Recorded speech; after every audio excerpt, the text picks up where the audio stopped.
Tucked away in a corner of the Ritz Hotel is the Hemingway Bar, a unique mix of history and mystique that is timeless. Carrying on the tradition of legendary barman Frank Mayer and Bertana Zimon is head bartender Colin Peter Field.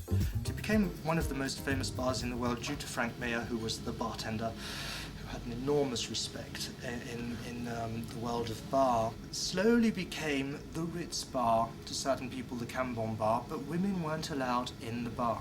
Until 1921, all of a sudden you have prohibition. It's completely forbidden to go to a bar for everybody, and that's why all the gentlemen start wanting to take their lady wives into bars, and that's where you get all these cocktails that are a little bit osé, like Virgin's Prayer, Slippery Nipple, all these things, because these gentlemen wanted to shock the ladies that were coming into the bar.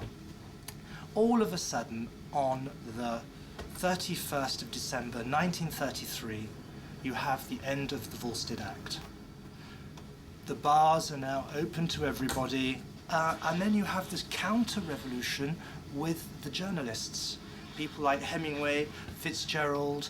Then you have Bertin, he's dominating this bar. In fact, some people call it the Bertin Bar.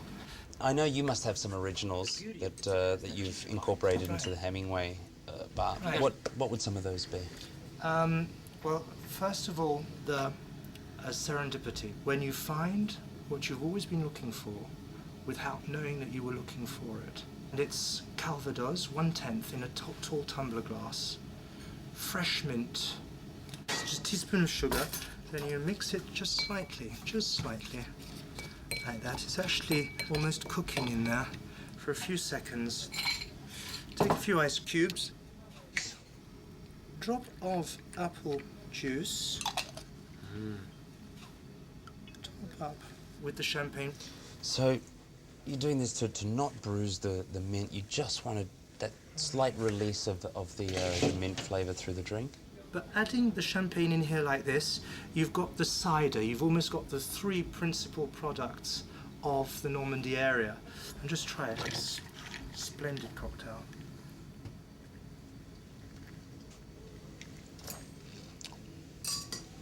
Sublime. You haven't got to have different tastes fighting, and that's another reason why, amongst many others, you should never mix two alcohols together. Don't mix cognac with whiskey, with vodka, with whatever, because then you get two base alcohols, and it's like having two heavyweight boxers, both as good as, because whiskey is no better than cognac, is no better than them. They're all marvellous things, but they end up clashing and fighting for dominance at the bottom of that glass. And we ought to talk about the elegance of drinking, because drinking cocktails is a question of culture, knowledge, and elegance.